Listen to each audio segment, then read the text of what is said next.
Hey guys, happy Sunday to everybody. I wanted to pop on because I decided to change Monroe because we we made it through this really cold front that moved through. Wow.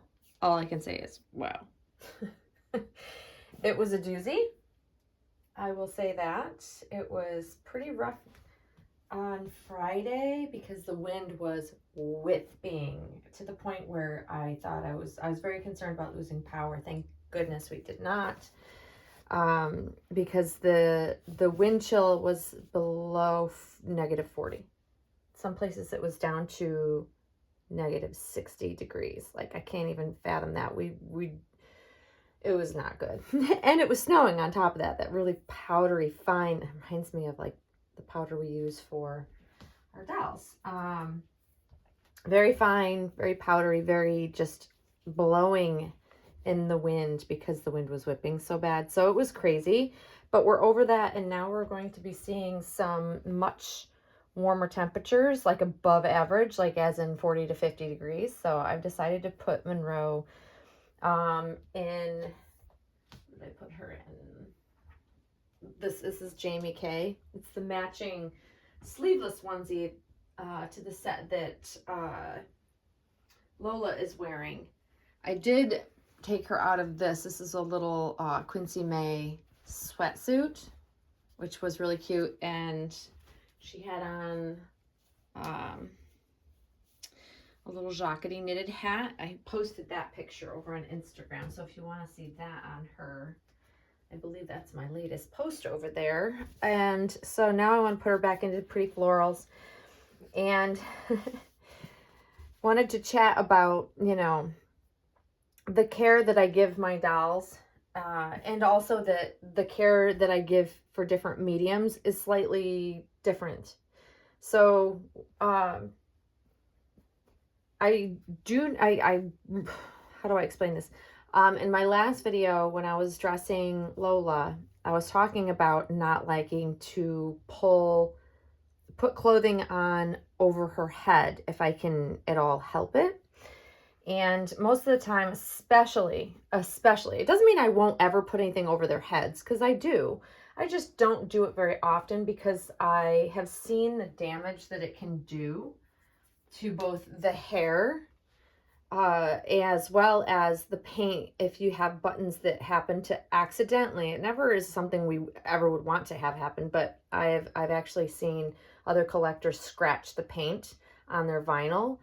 And it's also with silicone, you can catch their ears. She has earrings, so I have to be very aware of things not catching her earlobes or pressing, you know, there's an earring back there, like it's sharp. You have to be careful with silicone. And it kind of got me thinking, there are those skeptics out there that think that I'm being overcautious, over dramatic by the way that I talk about the way I dress my dolls and the care that I take with them. But there's a reason why she is 4.5 years old, gonna be 5 years old in May. There's a reason why this doll, who is loved for the whole length of time I've had her, but I've carefully handled her, and I have followed the instructions directly from the artist on what to do, what not to do. And there's a reason why she's as perfect today as the day I got her. And that is not me exaggerating. Yes, I am an OCD person. However, my brain works in a way that I use common sense, and there are certain risks that are not worth taking, especially with silicone. I'm more apt to take certain risks with a vinyl than I would with a silicone doll, especially such a special doll, such a high-end doll. Like, she's an investment. She's not, you know, money that I want to throw away. She's also a doll that I want to be able to continue to enjoy for as long as possible while keeping her in perfect condition, as perfect as I can keep her in. And you know, for those that poo-poo it, that's fine. That's your prerogative. I just err on the side of caution, and my caution has paid off. I have not had damaged dolls. I have not you know, had issues when I sell my dolls that they're sold with damage because it wasn't disclosed or something happened to them in my care. Not to say that it would never happen, because even the best care taken can result in having damage done, especially to silicone. It is a much more, it's the type of medium that can go very wrong. It's more delicate, even though it's very hardy, especially a well-made, well-sealed, painted, sealed, all of that, well-rooted. You can still damage them so much easier than you can, you know, a vinyl doll, period. I stand firm. I stand by that. And by avoiding doing certain things to Monroe on a regular basis, one of them is I'm very careful about her mouth. And yes, I'm powdering her because I haven't powdered her in like forever. And it's just nice to give her a little powder since, you know, I'm talking about caring for her. But before I put this on her, and I did this off camera specifically because this I did put over her head, but you'll see that I have cling wrap on wrapped around, which I had underneath the hat she was wearing anyways, but it makes it much easier to pull this over because I'm not a fan of how tight the neckline is on this specific. Even pulling it over her head, the neck is very small. This is the newborn size I was telling you about. It is smaller than the onesie that Lola's currently wearing. Like the head neck opening is where I see the biggest difference. I wish because they only have one little button around the top of the back. I wish they would do like several buttons so it opens wider. I think that this would be even a struggle to get on a newborn. But that's my take on it. It's my pet peeve, but I love this print. Seeing Lola in the other one, I wanted to put her in one as well, since I have both. But yeah, I think it's really important to specifically take care when you handle silicone dolls. And yes, I take the same amount of care with Lola, but I'm less worried about like pulling her hair out. So by covering her hair, yes, it protects, but I also don't want to pull things up and down over my silicone's face, ears. Like I said, they're all, you know, areas that easily could catch easily on the opening from here, the neck. Like there are things that you're dragging across it, and I'm never a fan of dragging anything across my silicone's face.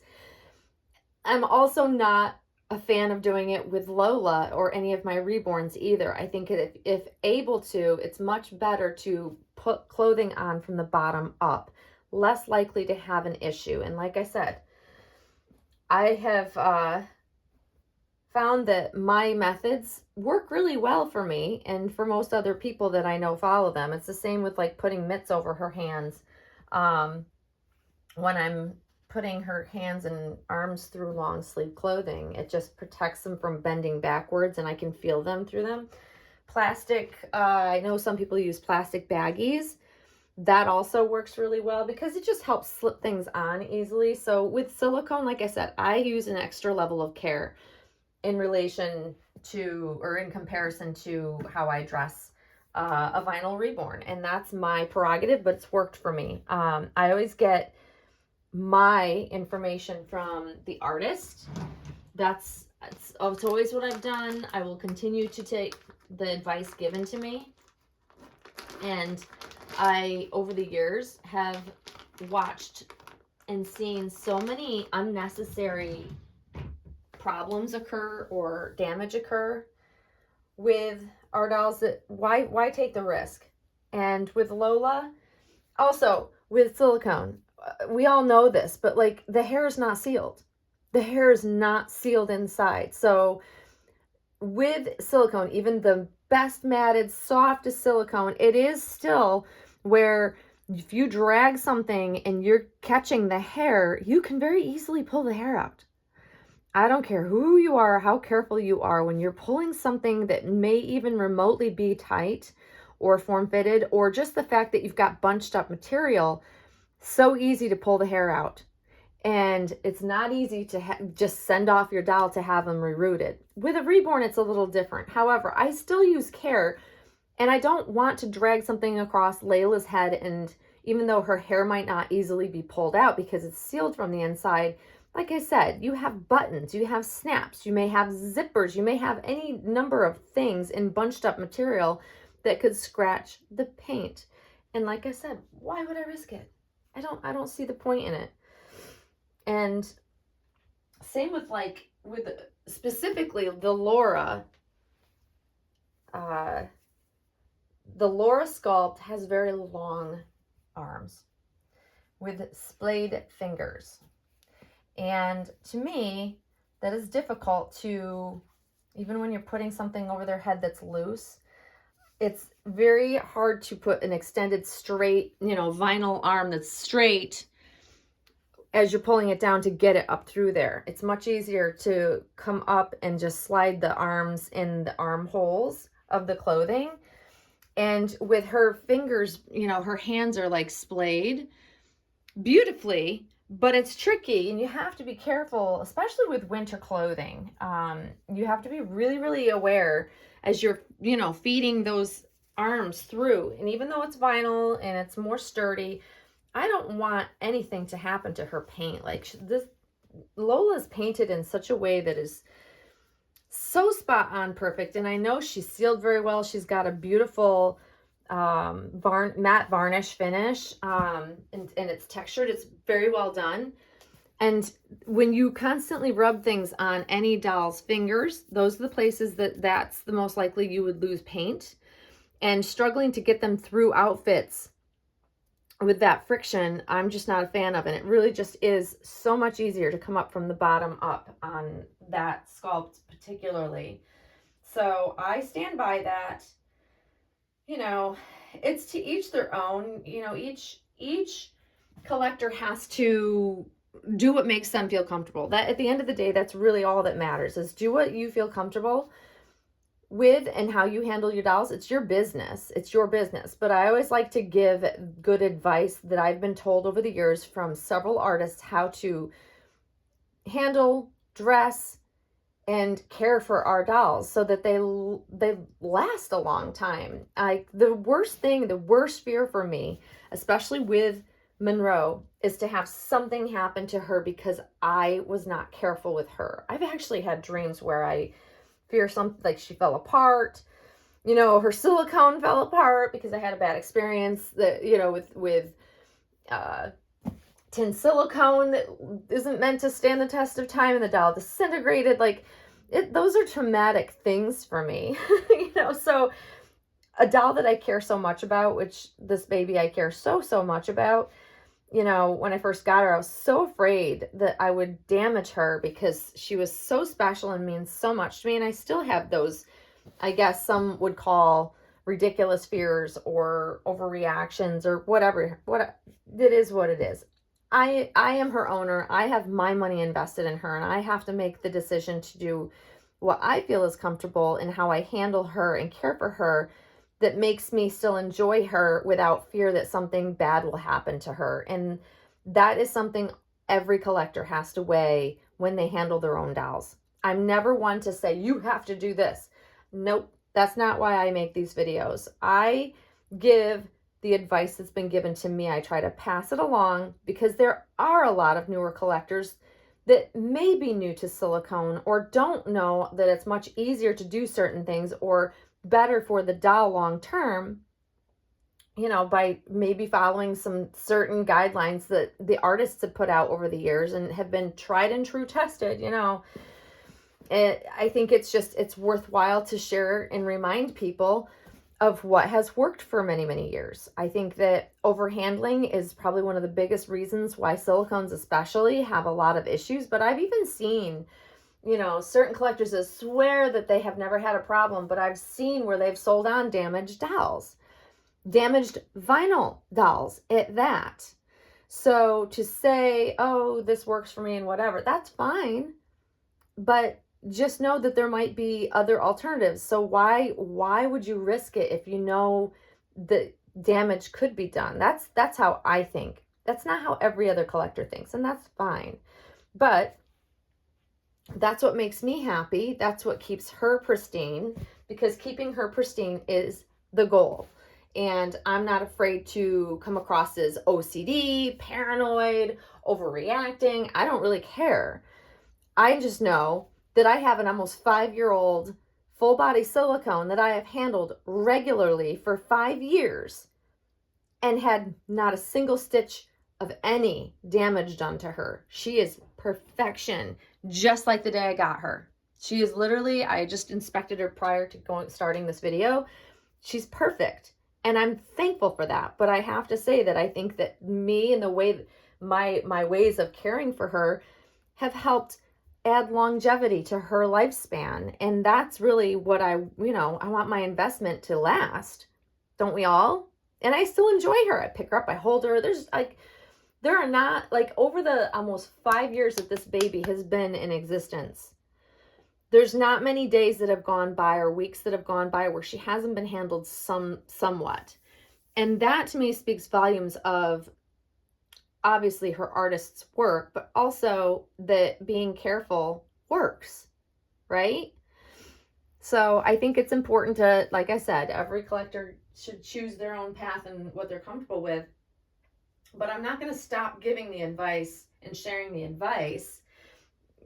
I think it's important for all collectors to know good information, good, solid information. And like I said, the information for me comes directly from the artists. I've had conversations with her artist, and I will take her guidelines and her advice hands down. She's the maker of her. That's why always when people tell me, I have people that message me a lot that'll be like, what do I do? This is going on, or what would you do? And ultimately, I always tell people, first off, go back to the artist that made the doll and get their advice, because they know what they used on the doll. And that goes for vinyl reborns or silicone, whatever kind of doll.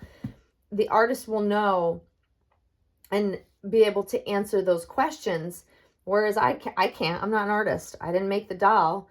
I know general safe guidelines on how to handle our dolls, but I'm not the artist. And really, if you do have questions on what's safe, what's not safe, your artist, the artist of the doll you have, will be the best person to ask, because they know, generally speaking, they'll tell you what's a good practice and what they wouldn't recommend. And that's what I would go by, hands down. I don't take everybody else's advice. I go back to the artist for it. But anyways, guys, I know that some think that I'm overcautious, and that's okay. I'd rather be overcautious and not have any issues with my dolls and the condition they're in. Not because I want to plan on selling them, even though that is a factor. If I ever do sell them, I want them to be in best condition as possible, but it's more for my enjoyment, really. And I'm debating, the reason why I still have the plastic on her head is because I'm debating whether I want to put a little beanie on her. I may wait till I'm done with this video and ponder that a little bit more, because I have a very light pink knitted beanie that would be really cute. I just have to locate it in the stack of hats in the drawer. But there she is. I love this. I know it's not warm here, but I love this on her. This is one of my favorite onesies that I love the colors. And like I said, just like when I was putting the other set on Lola, I love the colors in this print. I am such a huge fan because I love those pale pinks, and they have kind of more of that peachy pink color versus going towards brighter or purpley pinks. I love that corally peachy pink. I love that. And it looks so pretty on her. And even though the lighting is quite weird in here because her hair is coming across as red, it is not. It's because I think there's reflection, even though there's not sunshine outside, but we have snow on the ground and it is very bright outside. It's not fully sunny, but it's definitely bright. So I think that's the reflection of why you're getting a contrast of her coloring. But anyways, guys, hopefully you found this helpful. And hopefully, like I said in my previous video, take all of the tips and all of the things that we share with a grain of salt. You have to use, your best judgment for your own dolls. And, the best way is to go back directly to the artist and get their take on something if you have a question.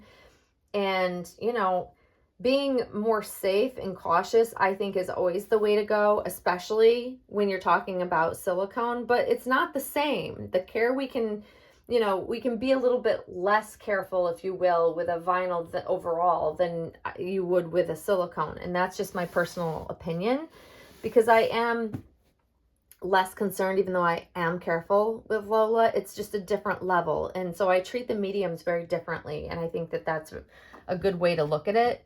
But overall, I kind of do the same things, a general practice with all of my babies, because I just like to be cautious. So I know that they're not, you know, being beat up when we're changing them if possible. But anyways, I hope you guys are having a great Sunday. If you stuck around this long, thank you. Because I know this is long-winded. I'm at 20 minutes.